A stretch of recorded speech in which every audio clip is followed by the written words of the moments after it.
Meu amigo clubista, você tá errado num grau.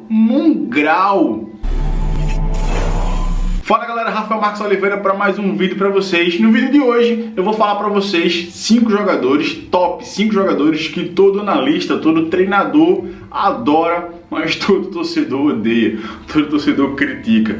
Vocês estão errados num grau, meu amigo, vocês não têm noção. Mas antes de seguir para a lista, eu peço para você se inscrever no canal, dar o like aqui nesse vídeo, ativar o sininho para ser notificado assim que sair vídeo novo. Isso realmente me ajuda a fazer o canal crescer, a fazer o canal aparecer para outras pessoas. Esse vídeo tinha no canal, mas como a qualidade não estava tão boa, eu regravei, até substituir aqui alguns nomes. Então, vamos lá. Em quinto lugar, um atleta que muita gente critica pela Copa do Mundo, principalmente, mas é um atleta de topo. A gente está falando sobre o Gabriel Jesus, atacante da seleção brasileira, atacante do Manchester City de Guardiola, que é um atacante muito criticado. Por que muito criticado? Muita gente fala do fato dele não ter tantos gols assim, isso é uma mentira, ele tem muitos gols na carreira assim. Muita gente cita o ponto dele não ter conseguido marcar gols na Copa do Mundo. No entanto, o Gabriel Jesus ele tem uma característica que todo treinador, todo analista de desempenho procura, que é, primeiro, ele salta a pressão muito bem, a capacidade dele de deslocar para frente e percorrer ali 10, 12 metros para pressionar os zagueiros,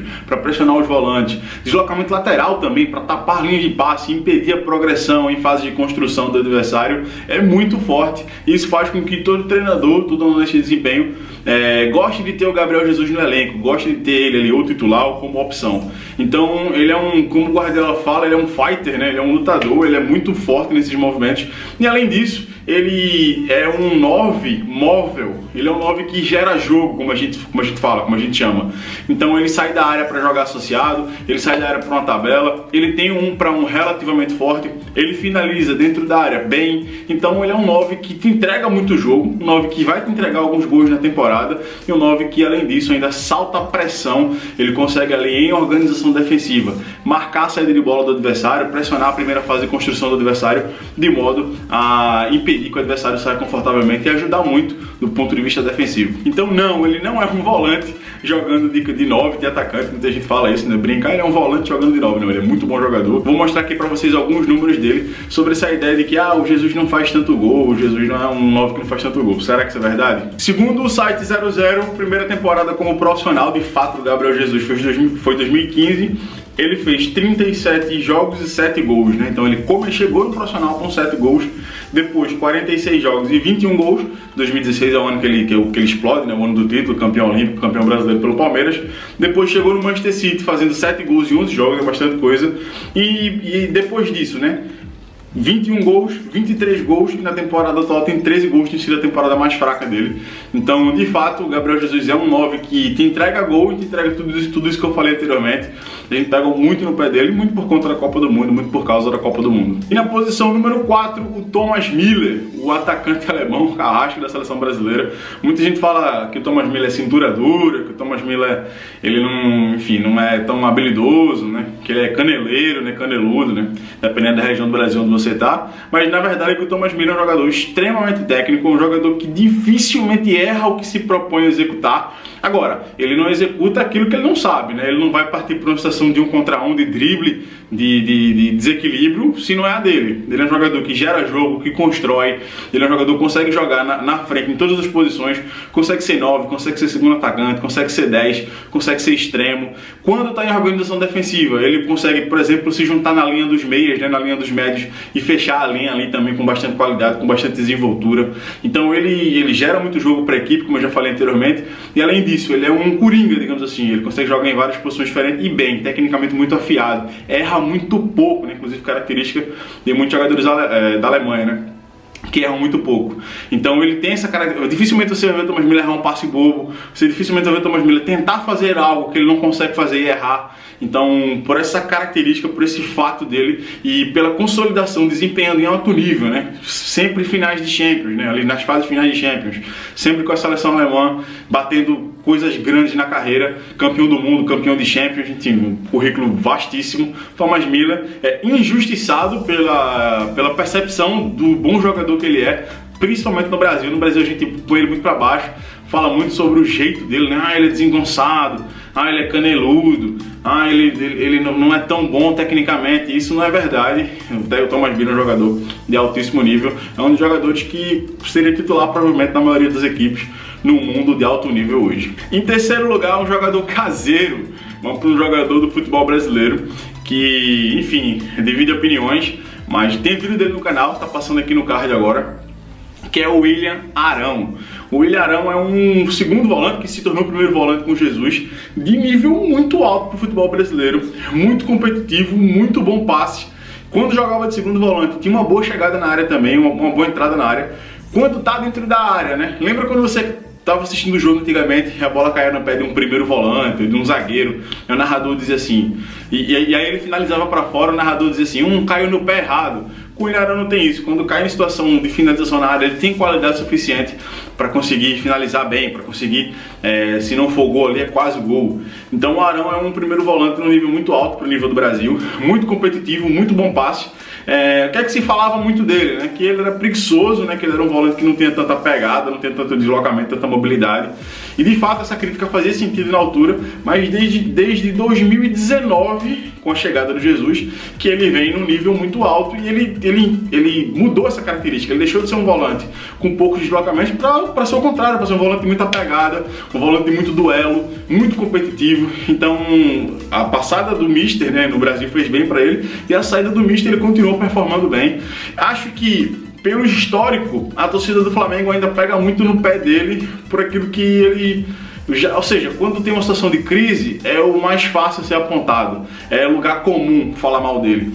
E não necessariamente ele é um jogador ruim. E muito pelo contrário, para mim, o melhor primeiro volante jogando no Brasil hoje. Muitas vezes eu questiono até se não poderia ser convocado ali. O difícil é que na posição dele tem muito bons jogadores, Casemiro, Fabinho na Europa jogando em alto nível. Mas ele é um primeiro volante que, enfim, entrega tudo aquilo que você precisa de um primeiro volante. Tem diagonal longa, tem bom passe, é competitivo, bom duelo defensivo, bom duelo aéreo. Primeira bola dele é muito boa. Então o William Arão, de fato, é um primeiro volante no nível muito alto no futebol brasileiro. A torcida pega no pé dele injustiçado, muito mais pelo histórico de anos atrás do que daquilo que ele vem performando já de 2, 3 anos pra cá. Em segundo lugar, um atacante que eu adoro, eu gosto muito dele e todo mundo fala que ele é ruim. Uma coisa a gente não pode negar, ele é muito bonito. É o Olivier Giroud, atacante francês que joga no Chelsea. O Giroud muitas vezes também, na minha opinião, injustiçado na carreira. Por quê? Porque ele é um 9 de apoio frontal muito forte.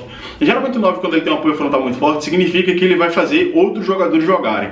Então, quando ele desce, por exemplo, no entrelinhas adversário, que ele recebe essa bola, ele consegue fazer o extremo ficar em situação boa de 1 contra 1, ele consegue habilitar um meia infiltrando, ele é um jogador de tabela, de associação.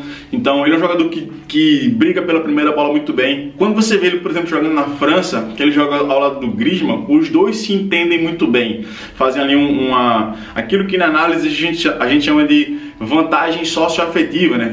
Na linguagem popular, entrosamento. Então o Giroud de fato é um jogador que quando faz desmarque de apoio, ele finaliza muito bem, ele é o atacante dos gols bonitos, digamos assim, da Europa. Ele não faz tantos gols, mas quando faz com muita qualidade. Acho que de fato, sim, ele poderia fazer mais gols, ele poderia ser mais efetivo, ele poderia, como um 9, contribui mais para os números de gols da equipe no final da temporada. Mas ao meu ver, a crítica sobre ele é muito mais pesada do que o reconhecimento do bom jogador que ele é. Então, pra mim, um 9 alto, forte, canhoto, que sabe desmarcar nas entrelinhas e sabe fazer outros jogadores jogar, é associativo, tem qualidade. Quando sai da área não quebra, não é caneleiro, como a gente fala na linguagem da bola, né? Não quebra, não é caneleiro, não é caneludo, sabe jogar, sabe fazer os outros jogar, tem qualidade. De fato, poderia ser mais efetivo no gol, poderia ter mais gols na carreira, poderia inclusive ter mais situações de gol, né? Acho que ele tem alguma dificuldade em ter desmarques na área para conseguir aparecer em situações de finalização e às vezes perde uns gols que não dá para perder, como o 9. Agora, a crítica sobre ele é muito mais pesada do que aquilo que de fato ele é. Ele é bom jogador, sim, ele é um 9 campeão do mundo e jogou bem a Copa do Mundo, apesar de não ter feito o gol. Tá aí o defeito dele, mas defeito entre aspas, né? Mas ele é um jogador, sim, muito bom jogador, um jogador que pra mim é um dos atacantes, se não é a primeira prateleira do mundo, por causa desse quesito dos gols, é segunda. Então, acho que é um jogador que a percepção sobre ele, principalmente no Brasil, também é injusta. Em primeiro lugar, pessoal, que eu tenho que ficar revoltado. Como é que vocês falam que esse cara não joga bola, pelo amor de Deus, pô? Não. Quem trabalha com futebol, né? Eu sou analista de desempenho, eu sou scout, e a opinião da torcida é aquilo.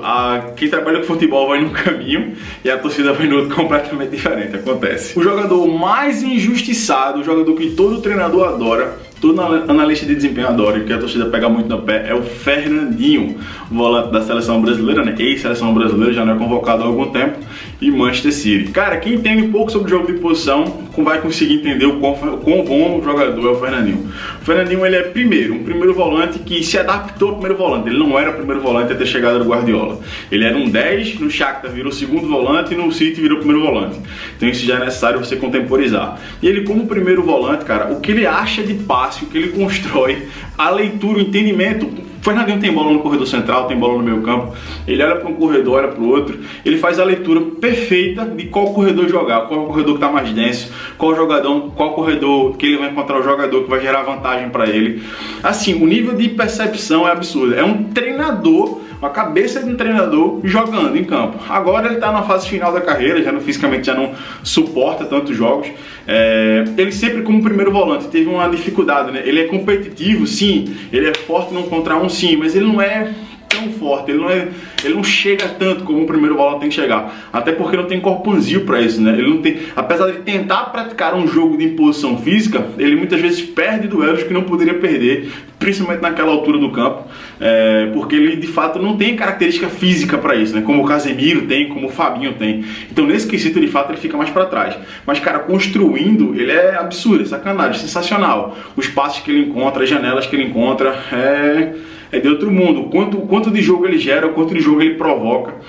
Então, pra mim, Fernandinho é o jogador. Ninguém joga a quantidade de Copas do Mundo que ele jogou, conquistou os títulos que ele conquistou, se você não tiver qualidade. Então, de fato, ele teve. E por que eu ia falar isso agora e sem explicar, vou explicar. Por que a percepção sobre ele é negativa, né? Porque ele falhou em 2014, falhou em 2018, de fato, não fez um. Eu acho que em 2018, mais do que as falhas individuais, que a bola bateu nele ali, eu posso entrar no outro vídeo do porquê a bola bateu nele naquele escanteio, tem a ver com o movimento do Gabriel Jesus antes dele, e a questão de não ter matado a jogada, né, não ter feito a falta na transição defensiva ali no Lukaku. De fato, isso pode pesar, né? Mas em 2018, para mim, ele fez um jogo ruim, mais do que as falhas necessariamente nos gols, né? Óbvio que uma coisa está interligada à outra, mas ele fez um jogo ruim. Em 2014 ele teve falhas também que deram gols direto da Alemanha.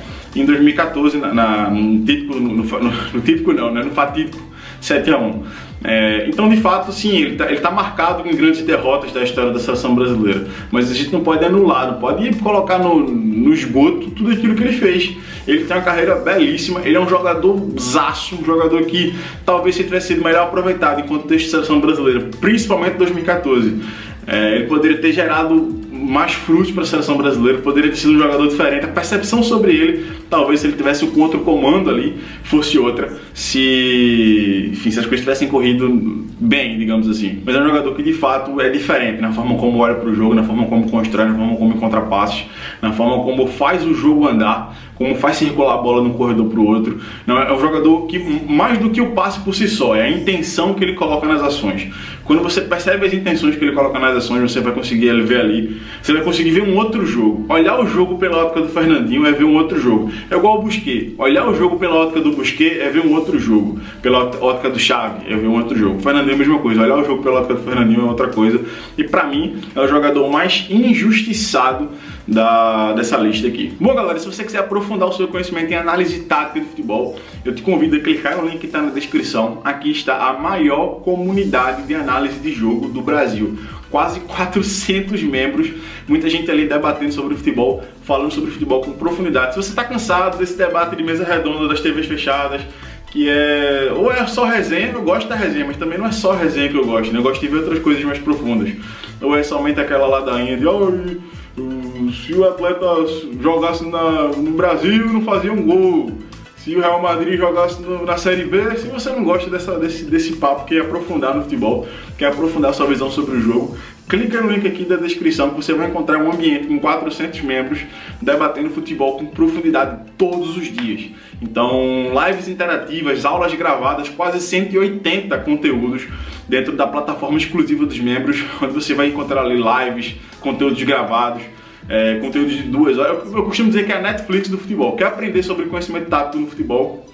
Clique no link da descrição, você vai ser jogado para a comunidade, vai visitar a página da comunidade, né, o site, e lá você vai entender melhor o que eu estou falando. Então é um ambiente primeiro, é um ambiente interativo, onde você vai trocar experiência com outras pessoas. Segundo, é um ambiente educacional, então tem aulas ali que você vai conseguir entender mais sobre o jogo. E terceiro, você vai estar debatendo futebol no nível de profundidade que você não vai encontrar em lugar nenhum. Desafio você mostrar um lugar onde tem tanta gente debatendo com profundidade de futebol do que a comunidade, beleza? Bom, galera, é isso. Se inscreve no canal, dá like nesse vídeo, esmaga aí no like, se inscreve aí, pô, ajuda pra caramba. E recomenda esse vídeo pros seus amigos. Abraço pra vocês e até a próxima.